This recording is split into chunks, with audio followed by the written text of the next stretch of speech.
Good morning all. सो बेटे आज अपना टॉपिक हैगा principles of management. Sir Henry Fayol gave 14 principles of management, and the first principle was division of work. He said that every work in the organization must be divided among all the members equally. This principle implies the subdivision of total tasks to promote specialization in such a way that each separate work should be assigned to the most suited person.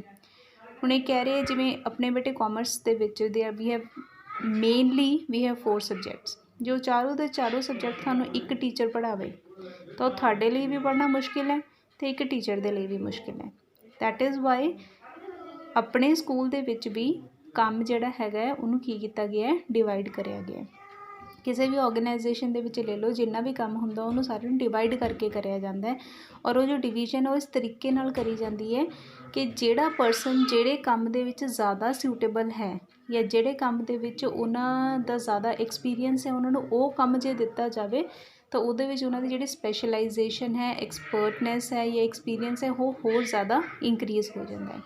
So the first principle of Henri Fayol was division of work. Is it clear ਕਿ ਜਿਹੜਾ ਵੀ ਕੰਮ ਹੈਗਾ ਹੈ ਉਹ ਸਾਨੂੰ ਕਿਆ ਕਰਨਾ ਚਾਹੀਦਾ, ਡਿਵਾਈਡ ਕਰਨਾ ਚਾਹੀਦਾ ਹਰ ਇੱਕ ਆਰਗੇਨਾਈਜੇਸ਼ਨ ਦੇ ਵਿੱਚ, ਸੋ ਦੈਟ ਜਿਹੜੀ ਹਰ ਇੱਕ ਕੰਮ ਦੀ ਸਪੈਸ਼ਲਾਈਜੇਸ਼ਨ ਔਰ ਹਰ ਇੱਕ ਪਰਸਨ ਦੀ ਜਿਹੜੀ ਸਪੈਸ਼ਲਾਈਜੇਸ਼ਨ ਐਕਸਪੀਰੀਅੰਸ ਹੈ, ਅਸੀਂ ਉਹਨਾਂ ਦੀ ਹੈਲਪ ਦੇ ਨਾਲ ਆਪਣੀ ਆਰਗੇਨਾਈਜੇਸ਼ਨ ਨੂੰ ਹੋਰ ਵੀ ਜ਼ਿਆਦਾ ਗਰੋ ਕਰੀਏ।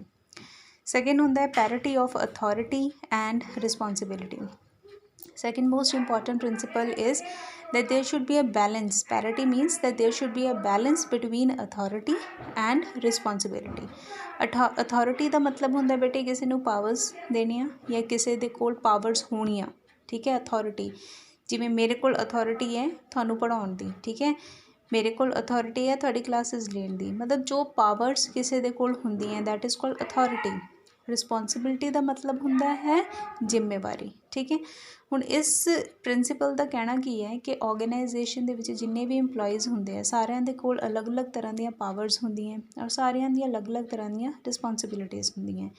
ਸਪੋਜ਼ ਤੁਸੀਂ ਆਪਣੀ ਅਥੋਰਿਟੀ, ਆਪਣੀ ਪਾਵਰ ਕਿਸੇ ਸੈਕਿੰਡ ਪਰਸਨ ਨੂੰ ਦੇ ਰਹੇ ਹੋ ਅਤੇ ਉਸ ਟਾਈਮ 'ਤੇ ਜਦੋਂ ਵੀ ਤੁਸੀਂ ਆਪਣੀ ਅਥੋਰਿਟੀ, ਜਦੋਂ ਵੀ ਤੁਸੀਂ ਆਪਣੀ ਪਾਵਰਸ ਕਿਸੇ ਪਰਸਨ ਨੂੰ ਦੇਣੀਆਂ ਹੈ ਉਹ ਤੋਂ ਕੰਮ ਕਰਵਾਉਣ ਦੇ ਲਈ, ਅਤੇ ਨਾਲ ਦੀ ਨਾਲ ਹੀ ਉਸ ਪਰਸਨ ਨੂੰ ਰਿਸਪੋਂਸੀਬਲ ਵੀ ਬਣਾਉਣਾ ਹੈ, ਠੀਕ ਹੈ। ਪਾਵਰਸ ਦੇ ਰਹੇ ਹੋ, ਰਿਸਪੋਂਸੀਬਲ ਵੀ ਬਣਾਓ। ਰਿਸਪੋਂਸੀਬਲ ਬਣਾ ਰਹੇ ਹੋ ਤਾਂ ਉਹਨੂੰ ਕੰਮ ਕਰਨ ਦੇ ਲਈ ਪਾਵਰਸ ਵੀ ਦਿਓ।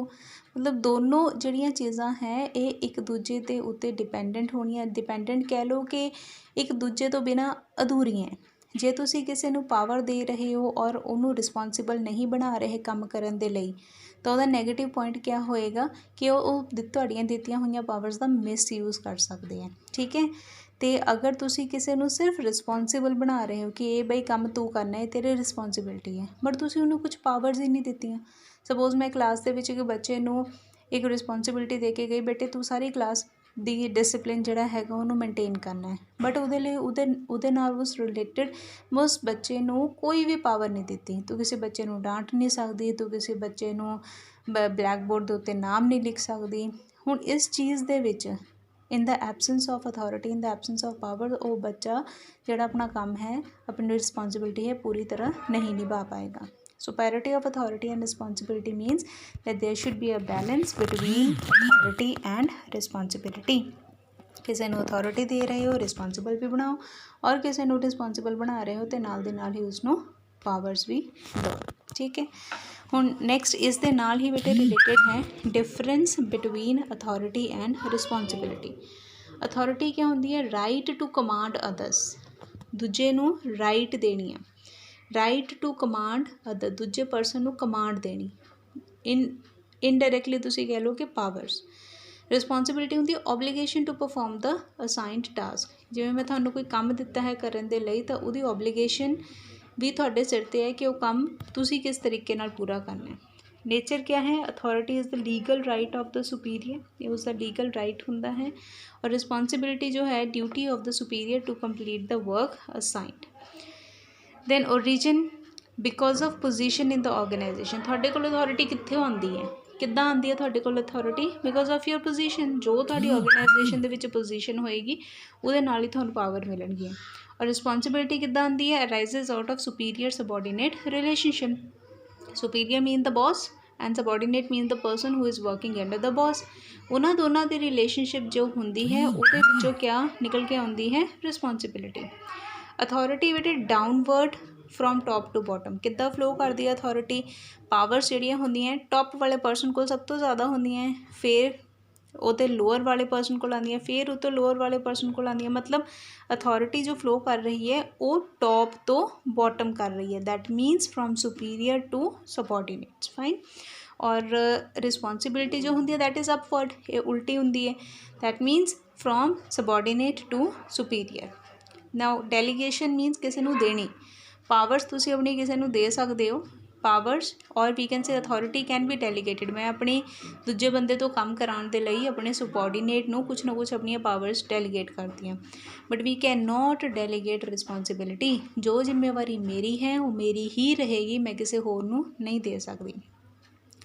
ਟਰਮੀਨੇਸ਼ਨ ਮੀਨਸ ਖਤਮ ਕਰ ਦੇਣਾ। It is terminated by issuing notice to subordinate. ਅਗਰ ਤੁਸੀਂ ਕਿਸੇ ਨੂੰ ਦਿੱਤੀ ਹੋਈ ਪਾਵਰਸ ਨੂੰ ਟਰਮੀਨੇਟ ਕਰਨਾ ਚਾਹੁੰਦੇ ਹੋ, ਖਤਮ ਕਰਨਾ ਚਾਹੁੰਦੇ ਹੋ, ਤਾਂ ਉਹਦੇ ਲਈ ਤੁਸੀਂ ਉਹਨੂੰ ਇੱਕ ਨੋਟਿਸ ਦੇ ਕੇ ਖਤਮ ਕਰ ਸਕਦੇ ਹੋ। ਠੀਕ ਹੈ। ਰਿਸਪੋਂਸਿਬਿਲਿਟੀ ਕਦੇ ਵੀ ਕਿਸੇ ਦੀ ਟਰਮੀਨੇਟ ਨਹੀਂ ਹੋ ਸਕਦੀ। ਅਥੋਰਿਟੀ ਦੀ ਲੌਂਗ ਲਾਈਫ ਹੁੰਦੀ ਹੈ, ਬਟ ਰਿਸਪੋਂਸਿਬਿਲਿਟੀ ਕਦੋਂ ਖਤਮ ਹੋ ਜਾਂਦੀ ਹੈ? ਜਦੋਂ ਤੁਹਾਡਾ ਜਿਹੜਾ ਕੰਮ ਤੁਹਾਨੂੰ ਕਰਨ ਲਈ ਮਿਲਿਆ ਉਹ ਖਤਮ ਹੋ ਗਿਆ, ਨਾਲ ਦੀ ਨਾਲ ਹੀ ਤੁਹਾਡੀ ਰਿਸਪੋਂਸਿਬਿਲਿਟੀ ਵੀ ਖਤਮ ਹੋ ਗਈ। ਕਲੀਅਰ। ਨੈਕਸਟ ਹੈ ਬੇਟੇ ਆਪਣਾ ਡਿਸਿਪਲਿਨ। ਪ੍ਰਿੰਸੀਪਲ ਆਫ ਡਿਸਿਪਲਿਨ ਬਹੁਤ ਹੀ ਛੋਟਾ ਜਿਹਾ ਪ੍ਰਿੰਸੀਪਲ ਹੈ। ਹਰ ਇੱਕ ਆਰਗੇਨਾਈਜੇਸ਼ਨ ਦੇ ਵਿੱਚ ਬੇਟੇ ਡਿਸਿਪਲਿਨ ਦਾ ਚਾਹੀਦਾ ਹੁੰਦਾ ਹੈ। ਠੀਕ ਹੈ। ਤਾਂ ਹੀ ਜਿਹੜਾ ਕੰਮ ਹੈ ਉਹ ਸਮੂਥਲੀ ਔਰ ਐਫੀਸ਼ੀਐਂਟਲੀ ਹੋ ਸਕਦਾ ਹੈ। So discipline means we can say ਸਾਰੇ ਰੂਲਸ ਐਂਡ ਰੈਗੂਲੇਸ਼ਨਸ ਦੇ ਨਾਲ ਜਦੋਂ ਆਪਾਂ ਕੰਮ ਕਰਦੇ ਹਾਂ, ਸੁਪੀਰੀਅਰ ਸਬੋਰਡੀਨੇਟ ਰਿਲੇਸ਼ਨਸ਼ਿਪ ਅੱਛਾ ਬਣਿਆ ਹੋਇਆ ਹੈ। ਦੈਟ ਮੀਨਸ ਇੱਕ ਕੰਡਿਊਸਿਵ ਇਨਵਾਇਰਮੈਂਟ ਦੇ ਵਿੱਚ ਅਸੀਂ ਕੰਮ ਕਰ ਰਹੇ ਹਾਂ, ਜਿੱਥੇ ਸਾਰਾ ਜਿਹੜਾ ਕੰਮ ਹੈ ਉਹ ਸਾਰਾ ਜਿਹੜਾ ਐਟਮੋਸਫੇਅਰ ਹੈ, ਜਿਹੜਾ ਇਨਵਾਇਰਮੈਂਟ ਹੈ ਉਹ ਬਹੁਤ ਹੀ ਡਿਸਿਪਲਿਨਡ ਇਨਵਾਇਰਮੈਂਟ ਹੈ। So principle of discipline simply states that every work and everything should be in proper discipline. Next is unity of command, unity of direction. अपना फोर्थ प्रिंसिपल है राजे unity of command. Very very important. Unity of command क्या होंदा है? That according to this principle पहला तो थोड़ा Superior सबॉर्डीनेट पता होना चाहिए। सुपीरीयर होंदा है बॉस, सबॉर्डीनेट होंदे उस वो परसन जो उसके अंडर काम करते हैं।